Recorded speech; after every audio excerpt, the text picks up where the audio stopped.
Imagine a league on the cusp of change, the shadows of war looming, and a team forged in the frozen heart of Wisconsin, dominating a sport still finding its footing. In 1939, that's a year that echoes with the thunder of leather helmets and the roar of the Green Bay dynasty. Tonight, we'll unravel the story of the Packers' legendary championship, a tale of grit, strategy, and a season that shaped the NFL's destiny. Join us as we sit down with football historian Tommy Phillips to explore a year time forgot and a team that refused to be silenced. You're entering into 1939's NFL Championship and the Pig Pen, and it's all coming up in just a moment.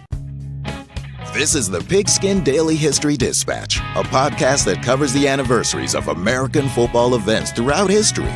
Your host, Darren Hayes, is podcasting from America's North Shore to bring you the memories of the gridiron, one day at a time. Hello, my football friends. This is Darren Hayes of pigskindispatch.com. Welcome once again to the Pig Pen, your portal to positive football history. And it is Monday, and it is what we've been doing all 2025, talking about NFL championship games before the Super Bowl. Yes, there was life before the Super Bowl, and we had quite an NFL exhibition going on with the teams we had back then. We are up to 1939, starting to enter into those war years, and we have a warrior of the team that won it all in 1939. Historian Tommy Phillips was with us. You might have heard his podcast, read one of his many books. Tommy, welcome to the Pig Pen. Hi, thanks for having me on. Yeah, Tommy, why don't you tell us a little bit about what you've been doing, any current writings or podcasts coming out? Yeah, well, we're talking about the 1939 Packers, but I have written a book on the 1929 Packers, the undefeated 12-0-1 1929 team. So that book will be probably coming out next year, I assume, but I'm just about finished with it, and yeah, that's been really fun going through all the players who have really interesting different stories and stuff. Yeah, it's going to be called The Perfect Packers. Hopefully they go for my name of the book. Coming out soon, I'm going to have my 1980 Moscow Olympics book coming out. So that should be coming out pretty soon. And of course, my other stuff as well. Well, yeah, you have quite the library of items that you've written: college football, pro football, and now the Olympics and some other items. Yeah. So that's quite a thing. You can find all your work on like Amazon and Barnes and Noble, correct? Yeah, Amazon has everything. Some of my books are published by McFarlane, so you can find them there too. Okay, we'll throw some links up, folks. If you're driving, can't write it down right now, we'll get some links here in the show notes of both the YouTube and the podcast notes, and I'll get you hooked up to where get some of Tommy's work and find it. So there's really some gems he has. But we're going to talk about the 39 Packers tonight, because we've really been talking a lot about the Packers here lately in our previous episodes of winning some, getting close on some others, and it seems like they put it all together here in 39 after a few years of being in and out of the championship game. So what can you tell us about the 1939 season? Well, 1939 season, Packers went 9-2, and Don Hutchin, eventual Hall of Fame receiver, had a huge year and was the leading scorer on the team. And of course, I think he had 99 touchdowns in his career. And this team, wasn't a dominant team like some of the earlier teams were back in the late, from the one I was talking about, 1929, obviously, and those ones around there, those were really dominant teams. This one, though, had really three players who could throw the ball, who who weren't technically quarterbacks, but that's basically what they did. So you had Arnie Herber, you had Clark Hinkle, and you had Cecil Isbell, and that those three could all throw the ball and made for a pretty uh, high octane offense for the day. That is. Hey, we've talked about Ferber and Mhm. well, not Isabel so much, but the Don Hudson, definitely some Mhm. of the other championship games we talked about. But this championship that came in 1939. You had a repeat of the previous championship where you have the Giants who beat the Packers the year earlier in 1938, as we just found out last episode, by 6 points. So this time the game goes back into Wisconsin. The West has the advantage of having the home field for the championship as they alternated. So that's it puts a lot of thrill into it again, just having these two Titans meeting once again, 2 years in a Mhm. row. Yeah, yeah. Packers and Giants were sort of rivals for a long time, actually. I mean, in the 60s, they'd meet in back-to-back championship games again. That was back when the Giants, well, we're going forward in time, but you'll probably get to this, but where the Giants go to five championships in six seasons, and I think they only won one of those. And so, yeah, the Packers and Giants met a lot of times in the NFL championship game. Yeah, and this was sort of these 1930s seemed to be like a four-horse race in the NFL. Mhm. You had the Bears and the Packers in the West, you had the Redskins and the Giants in the East. Mhm. And all these teams in 1939, they are really knotted up. They're real close at the top of the Mhm. standings. We have an image of the standings popping up on the screen right now for your viewers.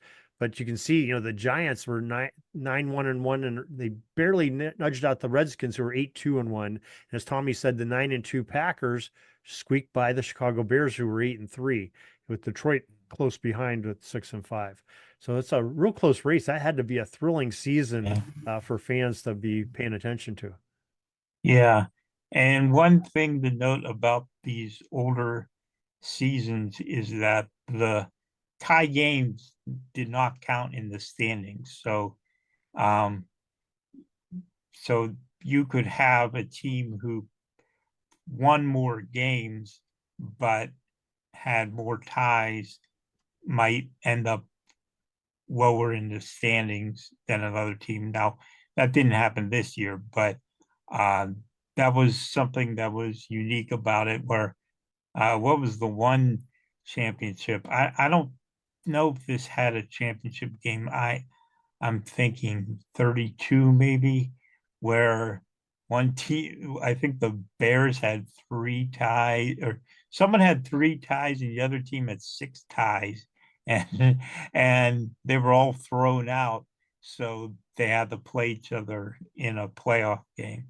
Yeah, that was a 32 game. That was actually Yeah, the year 32. before the championships. That's what sort of Yeah. prompted the championships games to start in 33. And Joe Mhm. Ziemba, who covered the Bears championship in 33, mentioned it. The Packers, with if you would have counted ties like we do today, their winning percentage would have put them in the championship game, not the Exactly. Bears. And then Randy Snow talked about it for the Detroit championship in 1935. Same thing. Packers had the best Mhm. record if you count ties. Their winning percentage would have nudged them into the championship. So Packers sort of Yeah. got the short end of the stick with that tie there a couple times in the early Yeah. championship games. Yeah. Yeah. So was there okay, so I assume there had to be some classic battles between the Bears and the Packers that year, because we know during the regular season, this is odd, the Giants and the Packers did not meet in the regular season, which is kind of Mhm. interesting. The two teams, you'd think that you want your two marquee teams to play at some point in time during the regular season, just get some fan draw, but they waited till the championship game to meet each other. But how were these the Bears and Packers rivalries during this season? How um let's see. I'm trying to use my cheat sheet here. That's okay. We want accuracy. Yeah. Okay, so they only played the Bears once that season, and no, I'm sorry, they played them twice. I was looking at a different team. They played them twice and split the season series. So pretty evenly matched with the Bears. Beat them at home by 5 points, lost to them by 3 in November. Yeah, so uh yeah, they the rivalry wasn't what it is today, or even in the 60s, but it was becoming pretty big back then. So this is, whenever the Bears went on their run of championships in the 40s, obviously that put them, I'm, I'm not sure if the Bears ever went ahead of the Packers in championship victories. Because you had the Bears winning all those championships in the 40s, and the Packers had what, six by then. So I'm not sure if the Bears ever caught them, but obviously the Packers have more now. Yeah, so this would have been the fifth championship, right? For Yeah, in 39 would have been the fifth. yeah. And let's see, I'm just trying to do a real quick math here to prove your Mhm. point here. And so the Bears had 1 in 33. They had 40, 41, and 43. That's four, so they're still behind. And yeah, then the Packers start hitting in the 60s. The Yeah. Bears didn't have anything in between there. So yeah, the Bears have never had more championships. Well, I guess you could count. Let's see, if you count the Chicago Staleys, they had that one back in 21. Yeah, Yeah. so yeah, it was close, Yeah. but I think you're Mm. right. That may have been the only time when before Yeah. the championship games, Yeah. with the Staleys were one up on the Packers. Yeah. Yeah. Yeah, good point. Good point. I never really thought about it that way. Very Yeah. interesting. So tell us a little bit about, how, so this was, you said that, you had three passers on this. This was, of course, still a single wing era Right. in single platoon football too. These guys are playing both Yeah. sides of the football. And the single Mm. wing is kind of interesting because you never know who's going to throw that ball. When you have Yeah. three guys with good arms, that really Hmm. makes them a dangerous and formidable foe. Yeah. Um, yeah. Just from studying the 1929 team, I've seen that back then it wasn't so much a thing about keeping possession of the ball. There's lots of interceptions at the time. Like, for example, this championship game had 9 interceptions, I think. Oh my Uh, gosh. yeah, and three by one, three. The Giants threw six, and the Packers threw three, and yeah, but at the time it was just that was just a way of getting the ball way downfield, and you didn't really it wasn't that devastating if it got turned over. That was just like a punt pretty much. Obviously nowadays possession is everything, and interceptions are at an all-time low, but still in the 30s it was very um it was very difficult to throw the football without getting picked off because I mean 9 interceptions this game, and that was a pretty good indicator of what it was like back then. Yeah, and the defensive contact rules were a little bit different than we know them as today. Yeah. They could rough them up a little bit out there Mhm. and go through the ball or go through the player to get to the ball a lot more than not Mhm. have a yellow hanky laying on the field as quite as Yeah. often as we see it today. So Mhm. yeah, definitely an aspect of the game that's changed and probably for the good that's changed to the modern Mhm. times because we don't want to see Yeah. you want to see Don Hudson laid out on the field because somebody took a Mhm. cheap shot at him downfield. But so that's probably a good thing. I mean, and a better offense makes better crowds and more interest, and the NFL must be doing it right because they're hitting some record Yeah. numbers and salary caps Yeah. going up every year. So people are paying Yeah. money. Yeah. Yeah. So tell us a little bit about the scoring in this championship game. How did this the scoring come about here and who scored? Okay. So yeah, this is where we talk about how three of the players could throw passes, and you had Arnie Herbert throwing the first touchdown pass of the game, and that put the Packers up 7-0. And it was 7-0 at halftime. And then later on, Isbell threw a touchdown pass, and the game went from 7-0 to 10-0, 17-0, and all the way to 27-0. The Giants never got on the board. This was the first shutout in NFL championship game history. And yeah, so some of these guys' names I do not recognize. I do not recognize Engebretson. Engebretson. I don't even know how to pronounce that, but he was obviously their kicker, and he made a field goal in the game. Back then, field goals were a real adventure. The, some teams would go entire seasons without even trying a field goal, and I think the team I'm covered, the 1929 Packers, I'm pretty sure they didn't convert a field goal all season long. I think they tried one of them and missed, and maybe two. But so whenever I see that there was a field goal in this game, I'm kind of amazed because uh, back then they just did not. Kickers weren't as good as they were today, and it was a lot more difficult. Yeah, it looks like they had two field goals in that game. They had one in Yeah, the third, yeah. one in the fourth. Now, the game, I mean, had to be pretty exciting in the first half because Green Bay was scored in the first quarter and it was 7-0 at halftime. So, the Giants are very much in it at halftime. They had to be feeling pretty good about themselves because I think, they didn't move the ball too much, but the Packers Mm. were moving the ball and just couldn't cash in except for that a single touchdown. But boy, did the floodgates open in that second half. Oh, what an onslaught in the second half it was. Yeah, well, the Giants stayed in the game because they blocked two punts, and both times put them in great positions to score, and then uh, they turned the ball over and weren't able to capitalize, and that was probably why it was so close in the first half. But the second half, the Packers got their act together, and the Giants really had no response. Yeah, well, they during that 7-0 halftime, there was a big event at halftime. I don't know if you know what that was. No. Well, this was played in Milwaukee, this game, and Mm. they ended up dedicating the Dairy Bowl by breaking a bottle of milk at halftime in the middle of the field.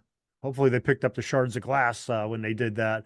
But big event there in Milwaukee for the Dairy Bowl and promoting the products from Wisconsin. Yeah, that was back whenever uh, they would split the games between Milwaukee and Green Bay, and usually they'd move some of the bigger games to Milwaukee because they knew they'd get a bigger crowd there.